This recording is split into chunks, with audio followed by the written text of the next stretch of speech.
Assalamualaikum warahmatullahi wabarakatuh. Perkenalkan, nama saya Nur Fahmin dengan NIM 230311030 dari Prodi Perbankan Syariah. Baik, di video kali ini saya akan mempresentasikan materi manajemen risiko dalam bank syariah yang diampu oleh dosen Bapak Khairul Sani STMM. Bayangkan, bank syariah seperti guru les yang terus memantau muridnya agar tidak salah langkah dan tetap sesuai aturan. Nah, bagaimana manajemen risiko itu diterapkan di bank syariah? Mari kita pelajari bersama di dalam video kali ini. Baik, adapun pembahasan dalam manajemen risiko bank syariah yaitu yang pertama, apa itu manajemen risiko dalam bank syariah? Manajemen risiko adalah proses penting untuk mengenali, mengukur dan mengendalikan berbagai risiko yang bisa terjadi dalam kegiatan operasional bank syariah. Sekilas, ini seperti guru les yang mengawasi murid agar tidak salah langkah dan tetap belajar sesuai aturan. Yang kedua yaitu jenis-jenis risiko yang dihadapi bank syariah. Yang pertama ada risiko kredit, ketika nasabah tidak membayar tepat waktu atau menunggak. Yang kedua yaitu risiko pasar, perubahan harga atau ekonomi mendadak yang bisa mempengaruhi keuntungan. Yang ketiga risiko operasional, kesalahan atau masalah yang terjadi karena manusia, teknologi, atau sistem. Yang keempat yaitu risiko syariah, ketidakpatuhan produk atau transaksi terhadap prinsip-prinsip Islam seperti riba, gharar, dan maisir. Baik, adapun pembahasan ketiga pada materi ini yaitu risk sharing dalam bank syariah.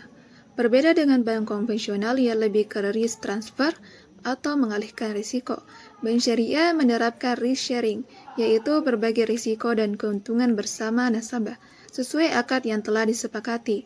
Jadi, kalau untung satu komunitas senang, kalau rugi juga melangkah bersama-sama dengan adil. Yang keempat yaitu peran Dewan Pengawas Syariah atau biasa disingkat dengan DPS. DPS bertugas sebagai wasit dalam permainan, memastikan semua transaksi sesuai dengan aturan Islam.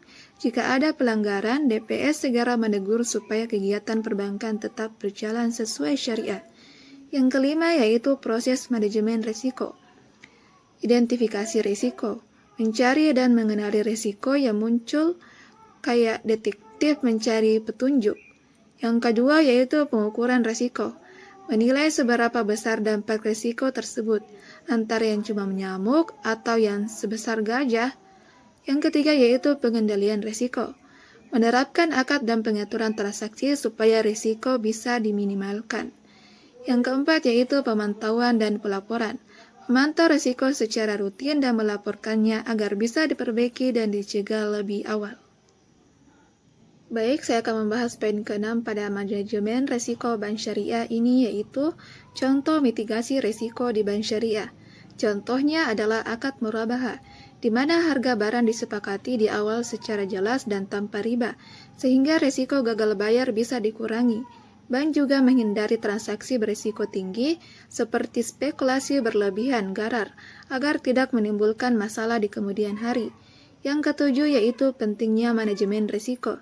Dengan manajemen risiko yang tepat, bank syariah tidak hanya bertahan, tapi juga berkembang dengan kepercayaan dari masyarakat, sehingga bank yang seperti kapal layar ini dapat tetap melaju dengan stabil di lautan bisnis yang penuh gelombang.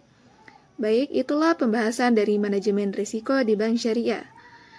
Bank syariah merupakan fondasi utama untuk menjaga keberlangsungan dan kepercayaan nasabah. Dengan penerapan prinsip kehati-hatian dan kepatuhan pada syariah, kita tidak hanya mengelola risiko secara profesional, tetapi juga menjaga nilai-nilai keadilan dan keberkahan dalam setiap aktivitas perbankan. Sekian dari saya Nur Fahmin. Pamit undur diri, mohon maaf jika ada kesalahan. Sekian dari saya. Assalamualaikum warahmatullahi wabarakatuh.